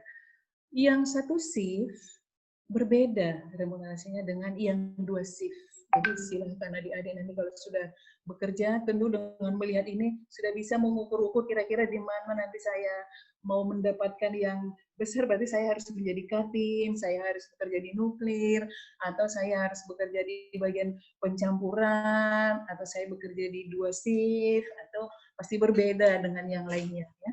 Nah, yang keenam adalah kemungkinan akibat terkena dampak infeksi berbahaya. Sebenarnya ini bukan infeksi yang disebabkan, karena kita bekerja di sana adalah di tempat obat-obat termasuk bahan berbahaya dan beracun ya, obat kemo.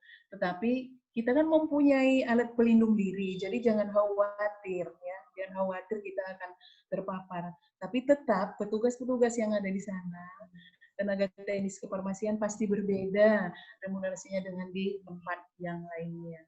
Kemudian keterdasakan tindakan layanan.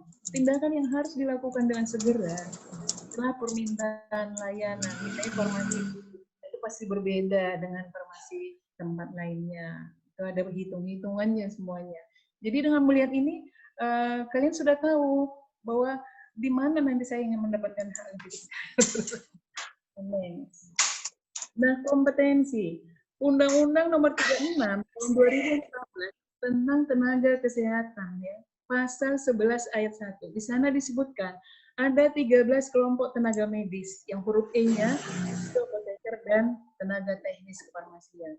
Nah, tenaga teknis kefarmasian ada 3 komite di rumah sakit. Komite medik menaungi dokter, komite keperawatan menaungi perawat, komite nakes menaungi yang ini farmasi, perekam medis, gizi, laboratorium, patologi anatomi, klinik, peralatan darah, klinik, radioterapi, radiodiagnosa, dokter, perawat gigi, sarana medis, psikologi, terapi wicara, rehabilitasi medis. Ini dinaungi oleh satu wadah namanya Komite Nakes, yaitu Komite Tenaga Kesehatan Profesi Lainnya.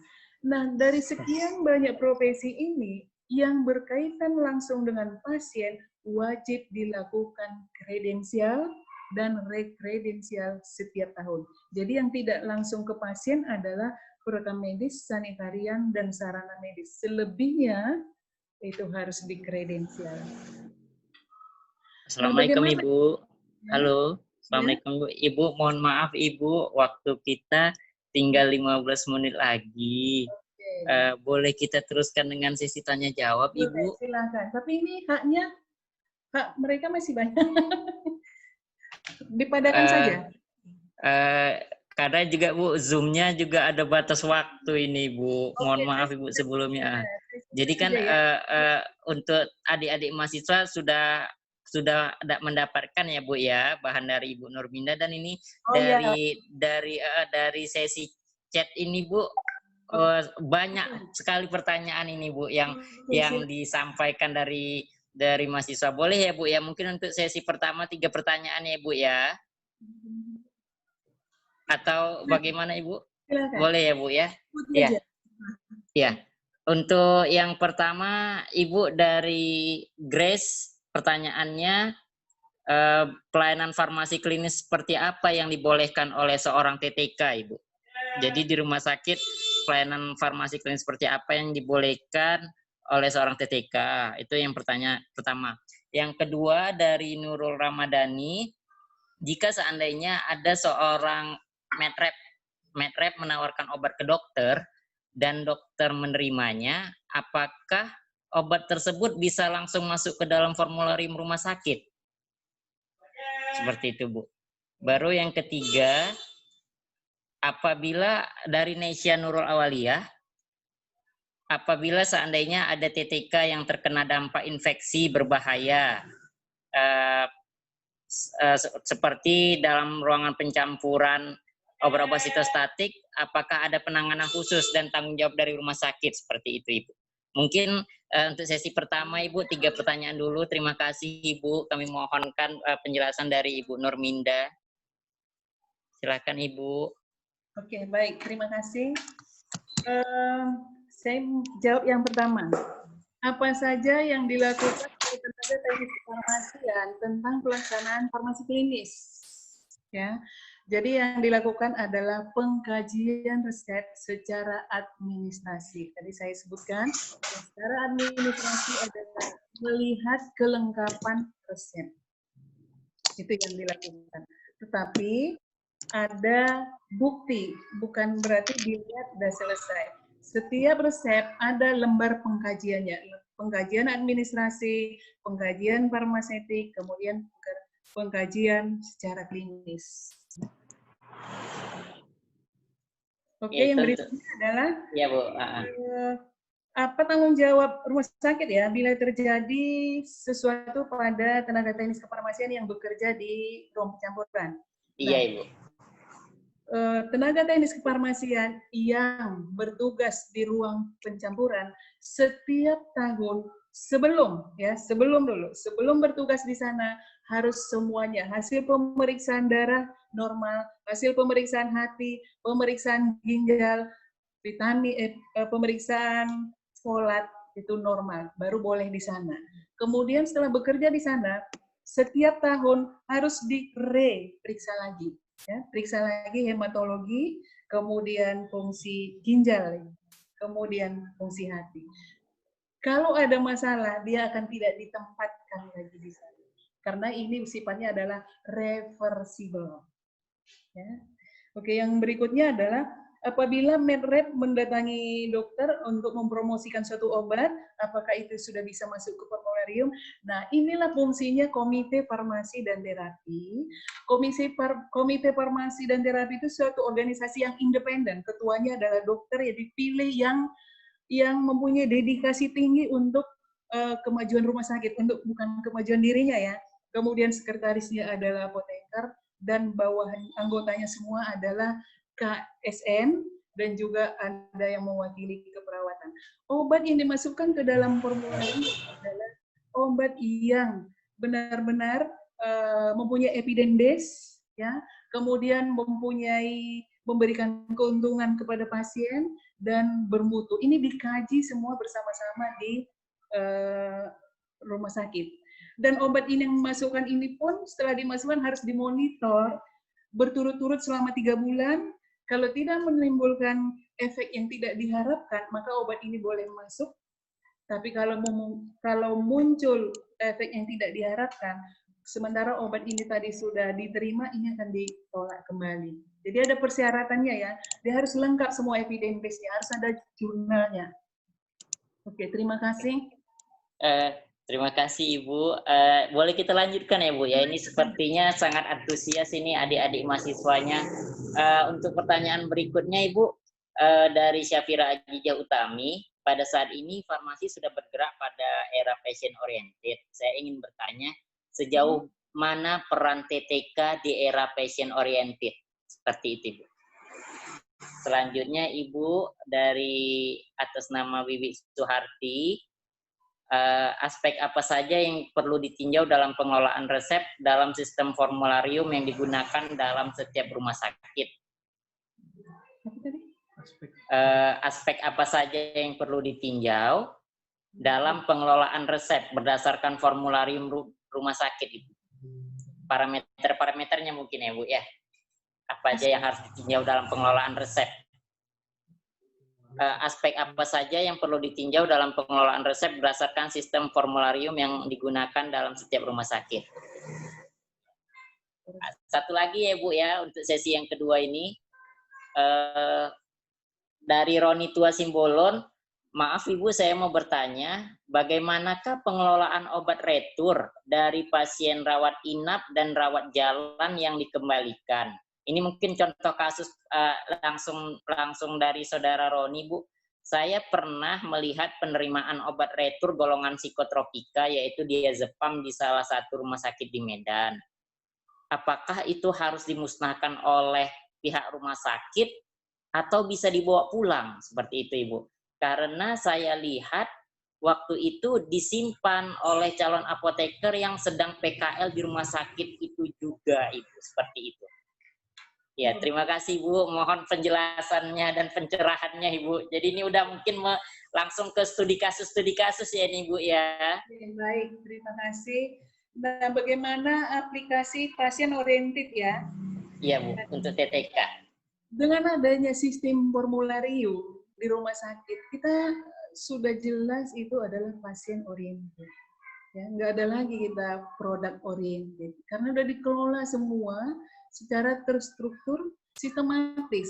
Obat yang masuk ke dalam formularium atau obat yang akan diadakan di rumah sakit itu adalah obat-obat yang sudah merupakan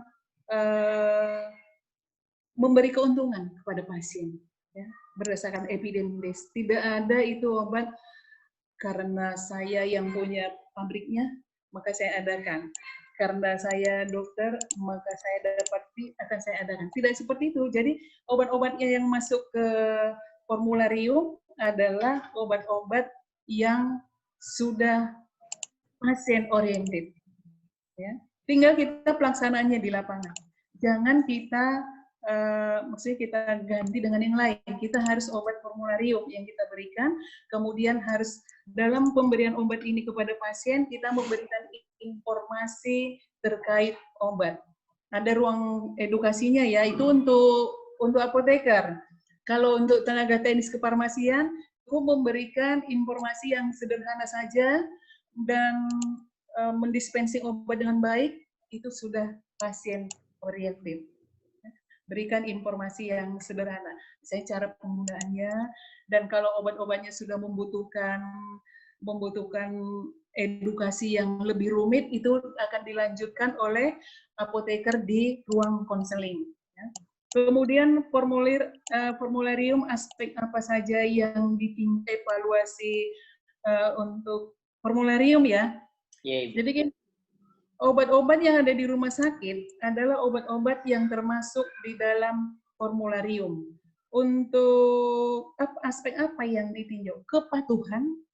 Kepatuhan dokter menuliskan obat harus sesuai dengan formularium.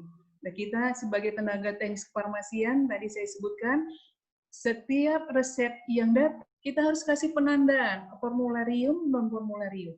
Kita harus bisa mengarahkan target kita adalah obat sesuai formularium 99%. Nah, itu aspek yang ditinjau.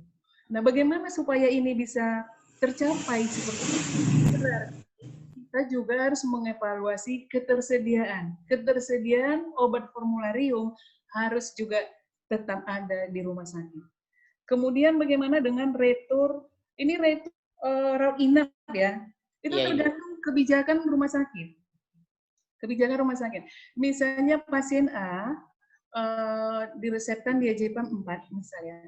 Tapi kalau makanya tadi kan saya sebutkan, diakreditasi pendistribusian obat harus seragam. Untuk pasien rawat inap harus dengan sistem unit dose dispensing. Salah satu tujuannya adalah untuk menghindari kelebihan obat di ruangan. Ya, kelebihan obat di ruangan. Itu bedanya dengan yang tidak sistem unit dose dispensing. Obat dikemas untuk 1 kali pakai. Jadi kalau sudah dipakai untuk ini, kan tidak ada yang diretur. Besok resetan, besok dikemas lagi. 1 hari kan kemasnya. Akhirnya tidak ada retur. Jadi kalau misalnya retur yang seperti ini, itu biasanya kemungkinan besar kalau pasiennya paks atau pulang, belum makan obat udah pulang, atau terapinya berganti, atau pasiennya exit. Nah itu ya. Nah kalau misalnya diretur seperti ini, kita akan entry data kembali dipotongkan, jadi dia tidak termasuk ke dalam klaim pasien tersebut. Tidak boleh disimpan oleh oknum-oknum tertentu. Oke, terima kasih. Iya, terima kasih Ibu atas penjelasannya. Boleh ya Bu ya, satu sesi lagi ya Bu ya. Ini soalnya pertanyaan terus datang ini Bu di chat kita. Baiklah, yang berikutnya dari Saudari Hana Maria, mengapa kunci penyimpanan obat narkotika harus dipegang oleh orang yang berbeda? Seperti itu Ibu. Itu dari Hana. Selanjutnya pertanyaan berikutnya dari Saudari Ayu. Misalnya Ibu ada seorang TTK melakukan kelalaian pemberian obat di rumah sakit dan pasien mengalami kerugian. Apa sanksi yang akan diterima oleh TTK tersebut dan sanksi apa yang diberikan rumah sakit terhadap TTK tersebut, Ibu? Ini jika ada kelalaian, Ibu.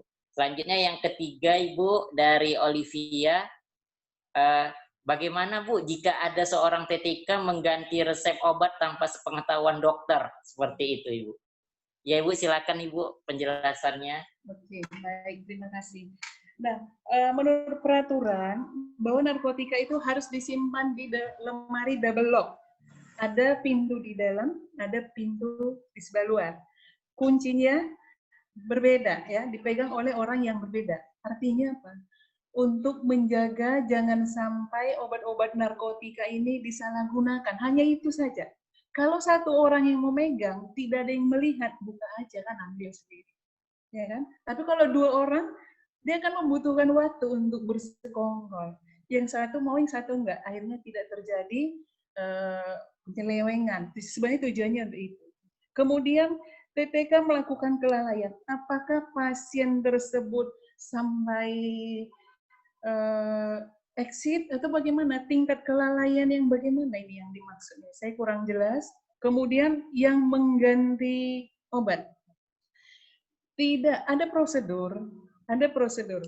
Apabila resep, semua resep harus dikaji. Pertama, tidak bisa dibaca saja pun kita harus bertanya pada dokter.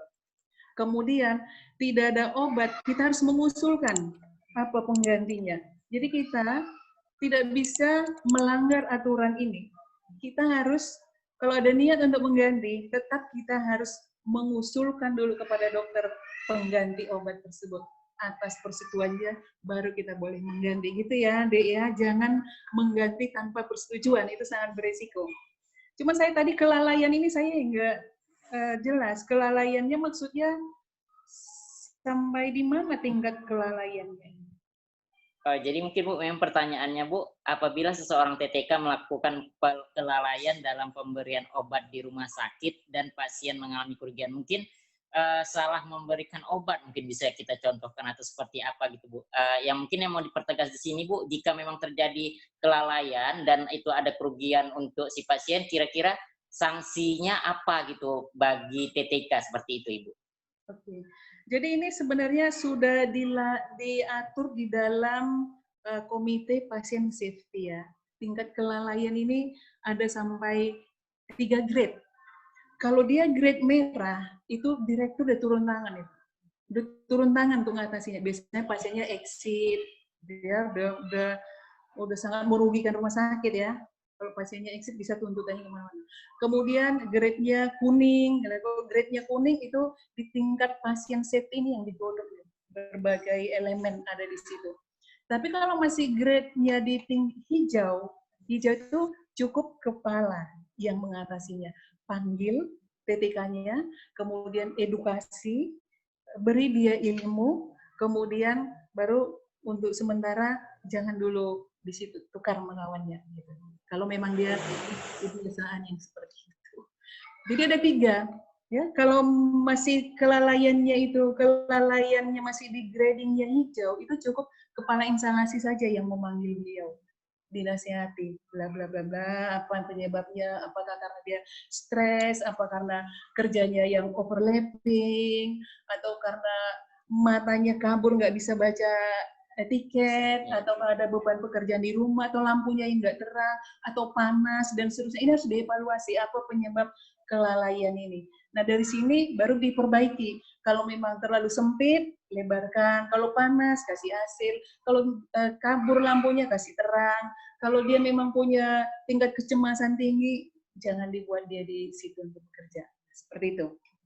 Ya, terima kasih Bu. Ibu, satu sesi lagi boleh ya Bu ya? Ada sekitar 4 atau 5 pertanyaan lagi. Ini dari Saudari Dina Agustia Parlin. Ibu, bagaimana hukumnya Ibu jika misalnya di instalasi farmasi rumah sakit itu belum melaksanakan tata peletakan obat itu seperti peraturan Bu. Contohnya obat-obat untuk yang high alert dan LASA seperti itu Bu. Jika seandainya Bu ada instalasi farmasi rumah sakit X gitu Bu ya, belum menerapkan itu apakah ada sanksinya atau seperti apa Ibu? Selanjutnya dari Tristin Elina Pakpahan, apabila suatu apotek di rumah sakit mengerjakan resep rawat jalan tidak memenuhi syarat waktu pengerjaan resep racikan dan non-racikan, apakah ada sanksinya, Ibu? Seperti itu. Jika dalam proses pelayanan ini, Ibu, ya, dalam proses pelayanan. Lalu dari Rada Dolok Saribu, Ibu boleh tahu ada berapa jumlah TTK yang ada di rumah sakit Adam Malik dan kira-kira ditempatkan di bagian mana saja, Ibu? Ini kayaknya berminat sekali nih, Ibu, ya. Berminat kerja di sana ini, Ibu. Seperti itu. Selanjutnya nih yang terakhir, Ibu, dari Egi. Nah, Ibu, jika TTK tidak mendapatkan haknya di rumah sakit, kemanakah kami harus mengadu, Ibu? Seperti itu, Ibu, pertanyaannya. Oke, Ibu, kepada Ibu Nurminda kami persilahkan, Ibu, untuk penjelasannya.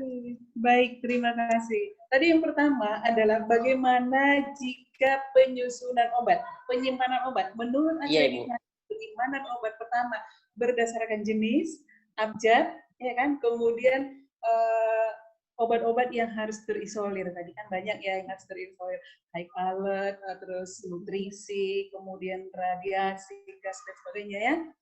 Nah, belum sesuai peraturan, yang nggak lulus persyaratan rumah sakit harus lulus akreditasi. Apalagi yang sekarang kan akreditasinya SNARS, akreditasi tingkat nasional. SNARS 1-1 ini udah berat, jadi nggak bisa ini. Tidak menyimpan obat secara yang saya sebutkan tadi tidak sesuai peraturan, artinya tidak lulus akreditasi rumah sakitnya. Dan itu tidak sulit untuk membuat supaya dia sesuai peraturan, tidak sulit, sesuai jenis. Injeksi sini semua, kemudian abjad. Tablet semua, abjad. Alat kesehatan, abjad. Kan nggak sulit kan?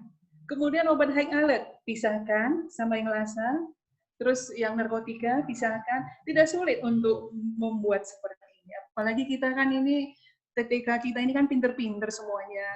Oke, kemudian rawat jalan tidak memenuhi syarat, apa tadi ini ya? Pertanyaannya waktu pengerjaannya, Ibu, kira-kira. Waktu pengerjaannya mungkin agak lama seperti itu, Bu. Itu bagaimana menyikapinya? Jika dalam pengerjaan resep. Ini limit waktunya coba. Resep racikan tidak lebih dari 60 menit. Sampai kan kita menggerus obat sampai 1 jam. Ini dibuat seperti ini supaya memenuhi syarat. Kemudian resep non racikan tidak lebih dari 40 menit. Coba bayangkan, 1 lembar resep, resipe, amoxicillin 500 mg nomor 12 Signa 3x1, paracetamol 500 mg 12 3x1, 5 menit siap. Nggak sampai 40 menit kan?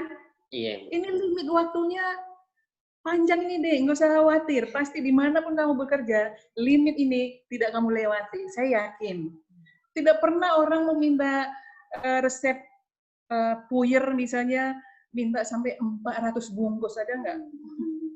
Untuk dibagi-bagi, nggak ada kan? Paling banyak berapa puyernya, ya kan? Jadi ini deh, limit ini tidak akan kamu lewati. Apalagi saat ini sudah ada alat untuk memasukkan obat ke dalam bungkusnya, ya kan ada alat ya, tinggal gerus, kemudian bagi, langsung dia terklip. Ada alat untuk membuat puyer. Tapi tanpa itu pun limit ini nggak akan terlewati. Kemudian jumlah TTK dan di mana saja. Ini jumlahnya ini sebenarnya agak sulit saya untuk mengutarakannya, tapi di mana saja boleh. Ya. 1, di bagian perencanaan atau pengadaan. Ya, itu harus ada TTK-nya. Kan tadi saya bilang untuk data perencanaan kan TTK yang menyiapkan. Kemudian purchasing, kan saya harus membedakan yang katalog sama non katalog. Kemudian di penyimpanan, berarti ada di gudang, ya, di gudang farmasi ada. Kemudian di pendistribusian untuk rawat jalan ada. Pendistribusian rawat inap ada di farmasi Rindu A, Rindu B, IP dan seterusnya. Kemudian di IGD, kemudian di ruang pencampuran, kemudian di nuklir juga ada, ya. Kemudian di penyakit jantung terpadu, jadi tersebar ya. Gitu. Intinya itu aja, rawat jalan, rawat inap, perencanaan atau pengadaan dan gudang itu inti pokoknya. Ya, oke. Kemudian hak tadi ya, Bagaimana apabila TTK hak apa ini sekarang? Hak asasi manusia atau hak apa? Makanya tadi materi hak itu masih ada ke bawah, tapi waktunya ini ya. Iya Ibu, mohon maaf Ibu. Kasih tahu hak-hak yang lain masih ada yang kalian butuhkan. Kalau kalian menjadi nanti di TTK di rumah sakit itu menjadi seorang pegawai negeri misal, ya, ada hak kalian di sana berdasarkan Permenpan. Kalian boleh naik pangkat setelah 6 semester, usul naik pangkat. Kalau sudah naik pangkat berarti gajinya juga akan naik, tunjangan juga akan naik. Nah, hak yang mana yang kamu maksud? Kalau hak yang itu berarti setelah naik pangkat akan naik gajinya. Itu aturannya se-Indonesia sama dari Permenpannya. Tapi kalau yang hak remunerasi ini maksudnya ya, nah ini ngadunya kemana? Ketua Komite Nakes, kebetulan Ketua Komite Nakes di rumah sakit itu saya kebetulan. Dan juga pengatur tim remunerasi untuk tenaga kesehatan lainnya. Jadi yang begitu banyak tadi tenaga kesehatan lainnya itu, nah itu sasaran empuknya saya kalau nggak sesuai haknya. Sasaran tembaknya saya. Oke, ada lagi. Mungkin Bu, sebentar ya Bu ya, kita coba lihat dulu. Kira-kira untuk adik-adik bisa kalau masih ada ingin ditanyakan, kita masih buka di line di chatnya bisa. Banyak sekali hari ini kita mendapatkan wawasan serta pengetahuan dari bagaimana sih sebetulnya hak dan kewajiban seorang TTK di rumah sakit, terutama pembicara kita ini merupakan seorang apoteker senior. Ibu, mohon maaf Ibu, tadi agak terganggu. Saya salah satu mahasiswa Ibu waktu di tingkat apoteker di USU Ibu Nurminda Silalahi. Senang sekali bisa ketemu lagi sama Ibu. Ya, jadi memang pada hari ini Bu dikhususkan gitu ya Bu ya, acara kita ini sebagai latihan awal atau seperti masukan kepada adik-adik yang mau tamat ini Ibu, karena mereka di tingkat 3 sampai 2017 yang bakal segera terjun di masyarakat Ibu. Dan mungkin bisa saja begitu keluar dari sini banyak bekerja di bagian di instalasi farmasi rumah sakit Ibu, sehingga ilmu-ilmu yang telah Ibu berikan tadi itu sangat-sangat bermanfaat kami rasakan Ibu. Baiklah, sekali lagi kepada adik-adik, jika tidak ada, mungkin sudah cukup ini Ibu, karena waktu sesi tanya jawab kita sudah berakhir dan waktu juga sudah menunjukkan hampir pukul 11 Ibu.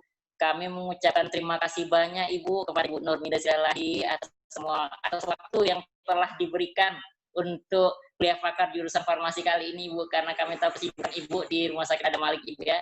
Terima kasih juga atas semua pengalaman, semua ilmu yang telah Ibu share kepada kami Ibu. Semoga itu menjadi amal baik untuk Ibu. Kami tidak bisa memberikan lebih Ibu, mungkin seperti itu.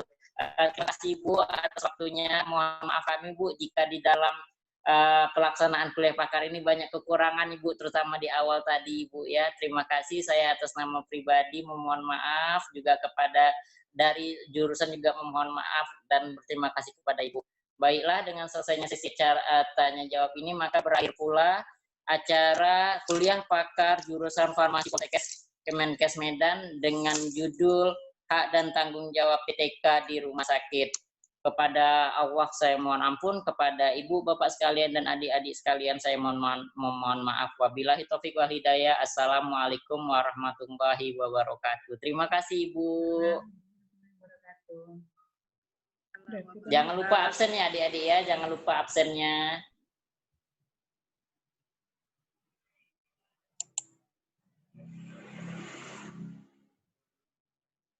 Bentar ya, saya mau tambahin sedikit ya. Bisa boleh Ibu, silakan Ibu, boleh Ibu. Bisa Ibu, boleh Ibu, silakan Ibu. Tertinggal sedikit ya. Maksudnya gini, sudah punya STR, sudah punya SIK, tapi harus juga dikredensial. Kalau tidak punya rincian kewenangan klinis, tetap tidak bisa mendapatkan haknya di rumah sakit. Itu tadi yang saya belum menjelaskan, tapi kalau waktunya habis, tapi silakan dibaca saja nanti di bahan saya ya. Jadi harus ada rincian kewenangan klinis, harus dikredensial. Itu saja saya rasa. Bisa ya. Terima kasih ya Bu, terima kasih atas tambahannya Ibu ya. Terima kasih kepada Ibu Ketua Jurusan dan jajarannya semua yang sudah mempercayakan kuliah pakar kepada saya. Semoga ilmu yang saya berikan bermanfaat untuk kita semua dan untuk adik-adik ya. Semoga sukses semuanya ya. Assalamualaikum warahmatullahi wabarakatuh. Waalaikumsalam warahmatullahi wabarakatuh. Terima kasih Ibu. Adik-adik semua jangan lupa absennya ya, jangan lupa absensinya. Langsung itu link sudah ada dibuat oleh Pak Purna di Zoom Group Chat. Terima kasih. Baiklah kita tutup. Assalamualaikum warahmatullahi wabarakatuh. Selamat siang.